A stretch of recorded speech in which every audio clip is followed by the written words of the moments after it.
Hello, everybody. Hello. Sorry, I was little last minute audio issues. Of course. But welcome, everyone, to the late night roast. How we doing? How's everybody doing? Hello, Death. Thank you. This fine piece of wood here. Totally.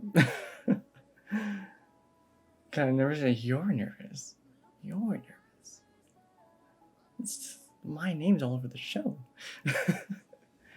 Hello, welcome in, everybody, to the premiere, the Late Night Roast Show.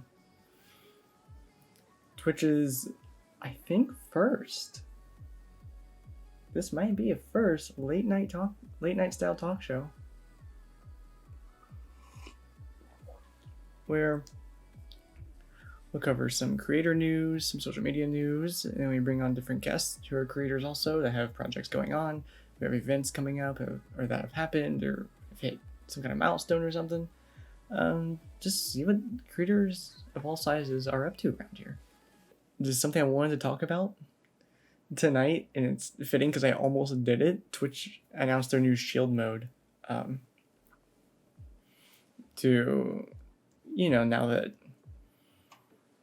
2 years after the fact of hate raids and all that being a problem, and now we have something against them. And I've seen 4 different streams where a mod has accidentally turned it on and caused absolute mayhem. I almost turned it on before I started stream.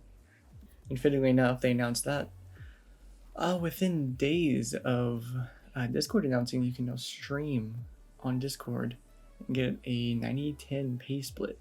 90%, which in Twitch has said anything more than 50 is just impossible, no matter what platform. The thing with Discord though, now's the time to be e-dating.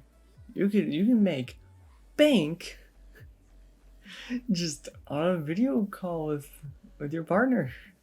Stay up till 2, 3, 4 a.m.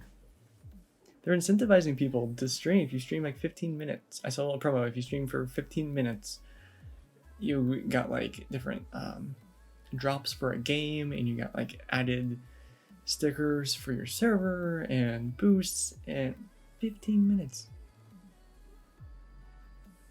You get an e-couple who've been together for a month, a little stream for 12 hours easy. Easy. But I can't see a Discord stream beating out a Twitch stream.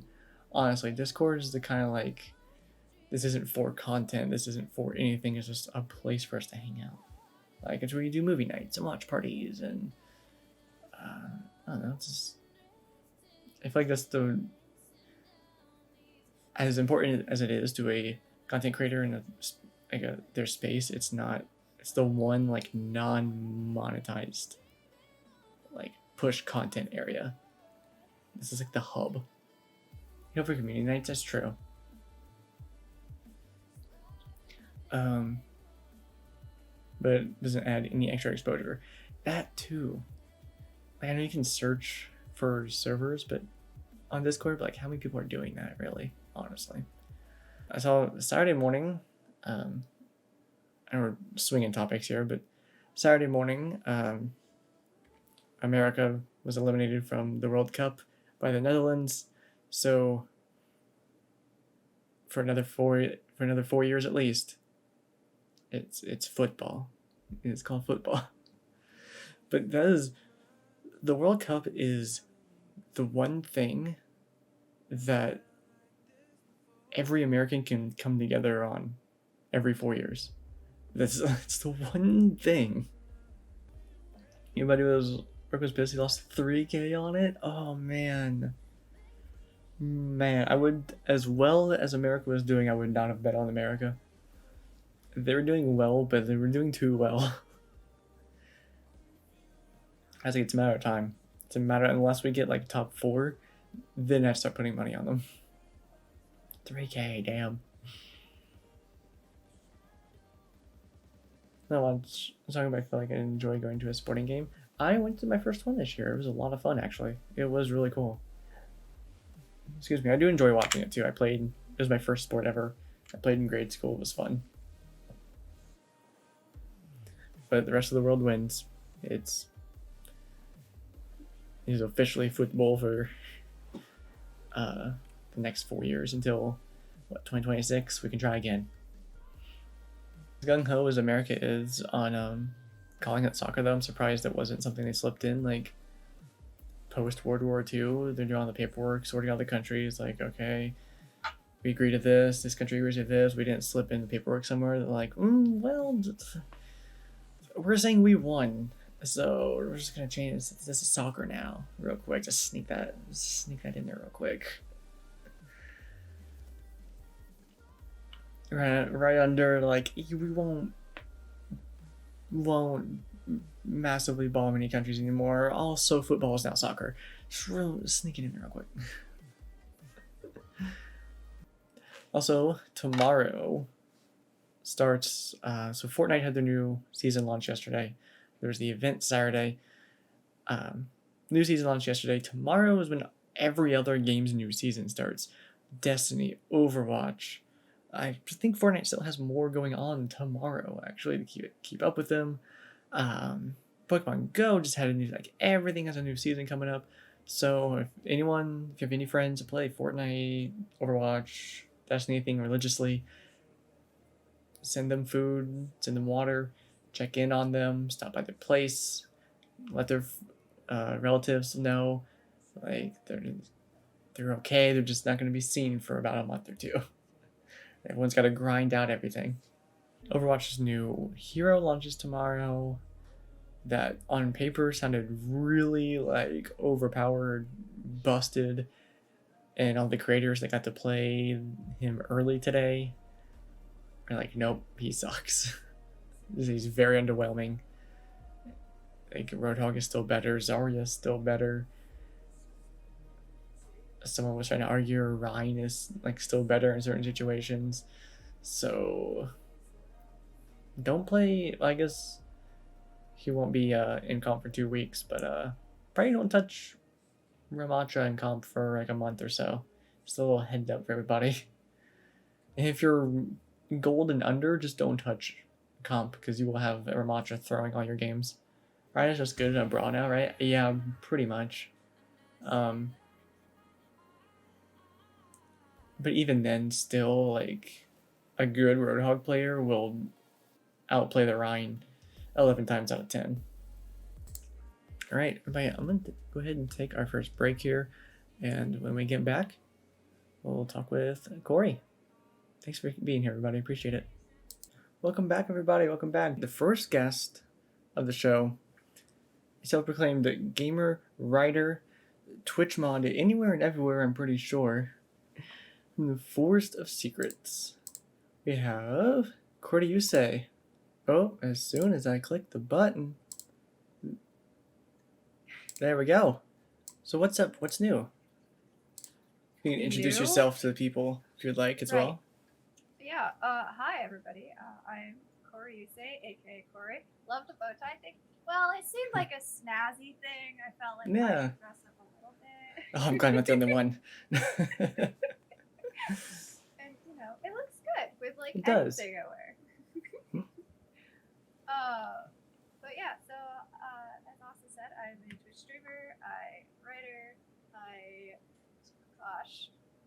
mostly game on my Twitch channel, but we have done some writing over there. We have also had sneak peeks into my latest project a couple of times. Ooh. So, which I'm here to share. You're more generous than me. I've told people about this, but I have not showed many people anything about this. So everyone's like kind of been like, what's happening? I'm like, if you're a boomer like me, think David Letterman. Right. How many channels do you mod for? That's something I've been meaning to ask you for a while. I lost count. There's like, you know what? I can go look. Hold on. Come here. Me. Is there a spot that tells you like where you're a mod at? Kind of. If you go into mod view on any of the channels that you mod for, and then there's like a other channels you follow at the top. It can show you also the ones you mod for. So 1, 2, Ah, 3, 4, 5, 6, 7. I mod for 7 Whew. people occasionally. full-time mod. uh, I had a friend like that, and one of my Warzone friends. She was big and small. I think she modded for like 9 or 10 channels. yeah. To be fair, most of them are smaller channels, mostly friends, and then there's Brian. And then Brad. Mel, yes, Mel. I do miss Mel. Same toast. I refuse to ever mod her here because she mods for like partners and Right. now partners, old partners, smaller people. I said, That no, was she needs a like break. what I was. That's kind of how I was getting. I was like, oh, I don't want to mod all my friends because they're also modding for all of our friends. So like, I added people to my mod team, and then all of my friends stole one of them for their mod teams. Oh my god. It makes any chat intimidating though, because no matter which stream you're in, all the chats are just swords. Like, yeah. So. You said you're working I'm on. laughing because I know who I'm talking about. You said you're working on a remind me again. A game, you know, a game. A board game. Board game. I was gonna say puzzle. I was like, that's not right. Yes, the latest, biggest project so far is a board game, which, as you know, Austin, I've actually been trying to dabble into story writing for video games. Yeah. And I had an idea for one, but I didn't know how to do it. So I ended up actually trying to shoot, my shot for a job as a senior writer for a video game company. And of course, I got shut down, which is, expected because I don't have the experience or Their loss. whatever. But it was worth the shot. And instead of taking it, as like, oh, I'm never going to be able to do this, I did research. I went to Google. I found 3 books on how to write for video games. Wow. I bought them. I read them. And pretty much one of the first steps that all of them had to say for writing for video games was make a board game. Really? Yeah. I guess that is kind of the basis of every game. Mm-hmm. So I took my idea for a video game story and started to apply it towards a potential board game, and it sort of morphed into its own thing. That's so cool. So when's the Netflix deal? No. No, thank you. But Hasbro, shoot me. Hey, shoot me a DM or something. Yo, Hasbro. What kind of how detailed can you get on it, or how much, or is a lot of it still behind closed doors? Yeah, we're not really behind closed doors, but it's still a lot in like the development area. Still trying to like figure out all the bits and pieces and all that stuff, like for the bases stuff.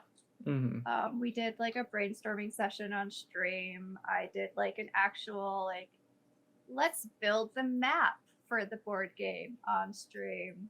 Oh wow, which was fun. That's really cool. That's something. I had a friend over visiting town. I guess when my mom Carly was in town the week before Thanksgiving, and we did like a Friendsgiving type deal. And we're like, she asked if I had any board games. I was like, actually, I don't think I do. I think they're all my parents. And we were looking around like Target and Barnes and Noble. Board games are kind of just like a lost thing, I feel like. Mm-hmm. Every game we found, especially for like 16 plus, 18 plus, was just another card game ripped off of Cards Against Humanity. Like that's all we could find. Yeah. This one's tailored towards older people. And I mean, if you want details, I don't care. I can give you details. But there's like nothing behind closed doors at this point. This is me learning and figuring out. And if people are learning and figuring it out with me and they find it fascinating, all the better. That's a real. I really like that. That's a really cool idea to do. Like share that with everybody and go along the journey together, Yeah. like you would in a board Uh-huh. game. Right. Exactly.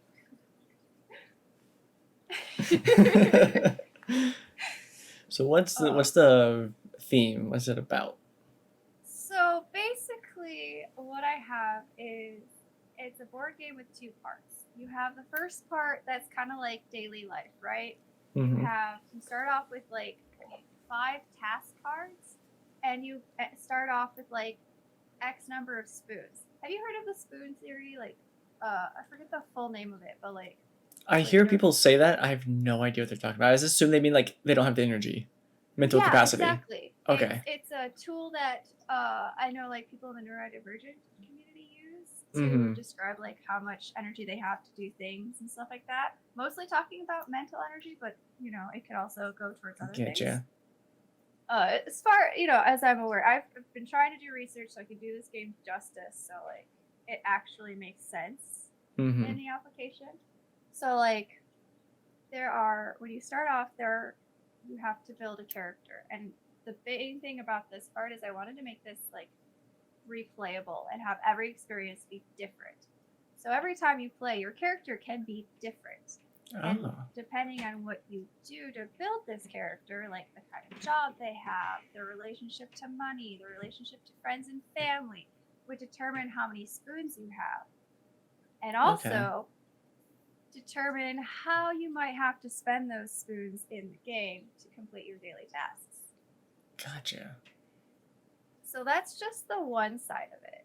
The other aspect of it kind of takes into account, like, at the end of the day, when it's time to go to bed, you're kind of stuck with all your thoughts, right? Mm-hmm. So let's say during the beginning part of the right, we all know that. So let's say like during the beginning part of the game, you were unable to complete all of your daily tasks. That's going to have an effect on the second half of the game. Because like think about it, you spent all your spoons, you're tired, you didn't get everything done. What are you doing late at night? You're going to be battling some brain demons, right? It's true. Second phase of the board game is battling those brain demons. Literally. Yes, literally. I love that. There will be like actual. So like the board game has the board. It also has cards. So like there will be actual like cards to draw for like encounters with your brain demons. That's really cool. Depending on how your day went and things that you could collect along the way to either help or hinder you, will determine how well you do battling your brain demons. That's so clever. And then it's designed to have like 7 rounds of that. So like a week. You have to make it through a week in the board game. Corey, I'm barely making it through a week, IRL. I mean, that's a mood. But I also wanted this board game not only to be like kind of relatable and kind of like, like have playability so that each time is different. I wanted this game to actually like have meaning toward people. So like in the rules, I'd have it set up where like, let's say you're in a bad headspace, right? Something's going on. You don't want to have to deal with certain things that could trigger you. You're allowed to take those out at the beginning of the game. If, say, you have a bad relationship with a family member and you don't want to deal with that coming up, you can take that off your character sheet. That's smart. That person. So, like, even though you're playing a game, it can still affect your real life, and we don't want it to negatively affect your real life. So it's designed to let you make those tweaks for your mental health. But also, part of the cards in the game, not only do you have tasks, but there are sort of parts of the day where like you can do self-care things to either preserve spoons, regain spoons, gain something to help you in the second phase. I want these cards to be something like not only can you use them for the board game, but if you have a really hard time figuring out things for like self-care, you can pull the deck out of the board game and just use it every single day. Pull a card, do what the card says. So I want versatility in this board game. I'm seeing the connections. Is why it's complex. Yeah, it's very complex, but that's really cool. It can be fun. It can be tailored to fit your current mental state, and it can be educational. Yeah. And you're doing all this on stream in the community, so you're Not all getting of it. not all of it, but you're getting like input from different people, But, yep, which I've is gotten what you would input need. from That's chats, and friends have helped me along the way who understand like the spoon theory better than I do, mm-hmm. and like helping me figure out how to actually deal with certain parts of it. Is that a new place? Yes, I have moved. I have moved. Like 5 months ago. It was the end of July is when I moved. So Gotcha.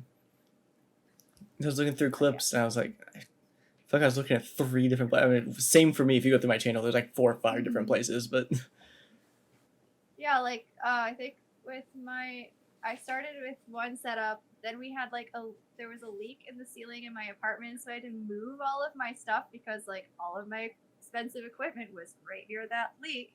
Yep. So that it moved, and that shifted, and then I actually physically moved locations. So gotcha. Nice. Yeah. And you've been talking about you trying to, starting to get into Yu-Gi-Oh, Oh gosh. which is something.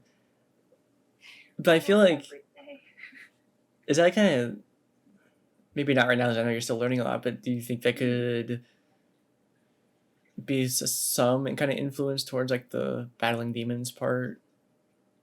Maybe like within the, I wish I could remember the names, but I feel like there's a few like spell and trap cards that come to mind that like I can see them being like tuned for your purpose. It could be. I didn't actually give it that much thought. Mostly I have like certain cards will tell you, hey, you did a good job today. You know, like you did the self-care thing. You get, I forget what if I even named them, but you get like X number of positive mental state points or something like that. Whatever. Yeah. And then there are ones like for negative ones, like say instead of doing a mental like a self-care thing, you sort of let yourself maybe listen to a sad song too many times when you're already in a bad mood. Mm-hmm. So then you just sort of added to your negativity, and now you have more. Got it. So. Listen to the "So You Had a Bad Day" song just one too many times. We all do it. I know. We're not judging. This is a safe space. Real quick, that was fun fact about that song. That was my what was it? Junior prom? At junior prom, that was the song they played for the King and Queen dance. Really? Yeah. We were all just like, wow. What? Some people didn't even know the song because they were too young. And I was like, oh, God. Who let the freshmen in? Wow. Gosh. No, my cousin's a vet tech, and they had a couple of feral cats dropped off, and my cousin was like, oh, if nobody, like, comes and adopts these cats, I'm just going to drop them off at your place. As, wilderness. I'm like, okay. Sure. So nobody came to get them. They were actually, born out in the wild, so they, we're used to it. So, like, we set up an area, we filled it with a bunch of straw, so they at least had a warm place to go. We oh. water occasionally. They didn't like people. I never got to even see them. Oh, wow. So what? I got a description of them, and that was it. Is that something along the lines of how you got Onyx? Not quite. Onyx was definitely owned. Mm-hmm. She was spayed, and my mom had taken the dogs out to go to the bathroom, right? And also she comes in and she's like, Mark, my dad, and she's like, take your dog out and see if this cat comes up to you like it did me with the dogs. And I'm like, cats? Friendly cats? Okay. So like my dad's not even up out of his shirt yet. I'm already outside. I'm like, kitty. Here, kitty. My brother's girlfriend joins me, and I'm just like, I don't even know where this cat is. My mom's just like, it was outside. She didn't tell me where. And it's just out there. Kitty. And all of a sudden, here comes this fuzzy black thing, all like, hi, hello, people. And I'm like, oh my God, that's precious. Coming inside with me. That's so cute.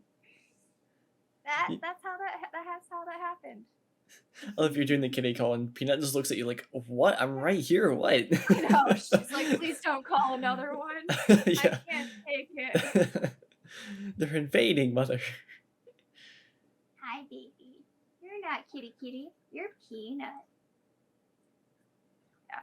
So now I'm trying to get Onyx to learn her name. You're talking about me, aren't you? Yeah. Peanut also came from this area. Actually. Oh, wild too? No, Or not wild, quite. One of our neighbors, a couple houses down, their cat is an outdoor cat that has not been spayed. So they had found a nice little male, had a litter of kittens, and so they had a sign out, kittens, you know, like free kittens. And we already had a house full of pets. I already had a cat. My dad had a cat. Like, we had dogs. This house has always been full of pets. And so, like, my dad and I drove past it on our way home one day, and we're like, we're just gonna stop and look. We're just gonna look. Yeah. They're free. What could go wrong? And we saw this little thing. It's a tiny little baby, and we're like, yeah, this one's coming home with us. And actually, funny story. So Onyx we found, you know, with a shaved tummy because she had just been spayed, you know, a couple weeks prior. This one had a bald patch on her side because she had gone into some oil and it had killed the fur. Oh no. So both my cats came to me with fur missing. There was one thing that I did prepare for just in case, but I know you mentioned last stream I was here for in your chat about a poem. Do you remember? Yeah. I don't know what you wanted to do with that. I know you were like, oh, we're totally going to talk about that. I was like, oh, okay. Corey, I have ADHD. It's a wonder I even talked at all. Austin, I'm pretty sure I have ADHD too. You have to refresh me. What was the premise on that? I don't. It was just sort of like, I forgot how we brought it up, but I was talking about poems, and I was like talking about this one really ambitious one that I did that I don't think I could ever top, that got published and won me an award. Yes. Yeah. Sorry. Let's cut back to the very beginning. Award-winning gamer, writer, Twitch mod, everywhere, anywhere. Yeah. So my second college, because I've been to 3. No, this was my third college. My bad. I did community college first, and then I went to Wisconsin for college, and I found out very quickly I could not afford to live on my own, so I had to transfer colleges after a semester. So, but my last college had this like online journal publication that they did. Okay. And every year, Onyx, every year they would pick one poem to win this prize. It was called the Stella Novella Osborne Prize after the person who did it. And basically, like the college or the writing department or the English department would funnel a certain amount of money into this fund for it. Well, it changed hands like from one professor to another, and they went back and like re-looked at all the numbers and found out that they had a lot more money than they thought they did. Oh. So I ended up winning that year, and it was a fairly sizable amount of money, enough to where my tax person called me and was like, hey, we need more information on this money that you got. Hello, we were alerted that you have money. I was like, well, it wasn't it was technically income, but it was kind of it was a prize. I'm not really sure how this like categorizes for taxes, which is why I pay you. Yeah, exactly. And you're like, okay, great, thanks. So I don't know if it was taxable income or what, but Oh my gosh. I think I try to even remember. It was I when I got that check, I was like, oh, what? That's so cool. Is it But published like in a book or is it on their website? it is on the website. On the website. Gotcha. I actually had a link. But it so like you know how like poems are usually written and like you have a column and then it's sometimes split into stanzas or sometimes it's a Stanzas, paragraph yeah. kind of thing. This is not like that. Ah. So I had written about a really rough week I had at the time, and I wrote it in a format of a calendar. So each Oh. stanza took up a square for a calendar. Oh, that's cool. And like I had never written anything like this, formatted like this, or anything. And it was nuts. And I was super proud of it. I actually like read it off for my class in front of my class because like I wrote it for my class. And everybody was super impressed with it. I got really good feedback. I made some tweaks and everything. And then when it came around for submitting things to this online anthology thing, I was like, okay, why not? I'm super proud of it. Let's go. Let's do it. And not only did it get published, it got an award. And I was like, oh, okay. That's so cool. Sometimes you just gotta throw it out there. Throw it into the void speaks back. Yeah. And this was actually my first publication since my community college days, which was I was starting to get like discouraged because when I was in Wisconsin, I was trying to do writing and like throwing out pieces out to get published for extra income because I was trying to supplement you little brat my income so I could stay. And nothing was getting chosen. Nothing was getting published. I was either getting rejection letters or absolute silence. And I was starting to get really discouraged. I was like, maybe I'm not as good as I thought I was, despite winning, being published in my community college contest. Yeah. 3 years in a row, first or second place, and then winning a statewide contest 1 year, first place. Oh. I was like, maybe it was a fluke. You know? So then when this happened, I was like, it was kind of like the validation I needed. I was like, okay, no, I am actually good at what I do. Yeah. That's so cool. That's the goal. Don't remember how to end guest star. I don't. So I'm not trying to just like abruptly kick you. I can leave on my own. Okay, cool. I didn't want to like abruptly kick you. Farewell, Austin and chat. Thank you so much for having me. I'm reversed. Thank you for being here. Thank you for joining everybody who's still here, who joined in Toast Raid earlier, who's been in and out. I don't care if you popped in. Thank you. I was so nervous about this. Again, I really appreciate everyone joining, stopping by, all the support. Thank you. I'll see you Wednesday. Have a good night, everybody.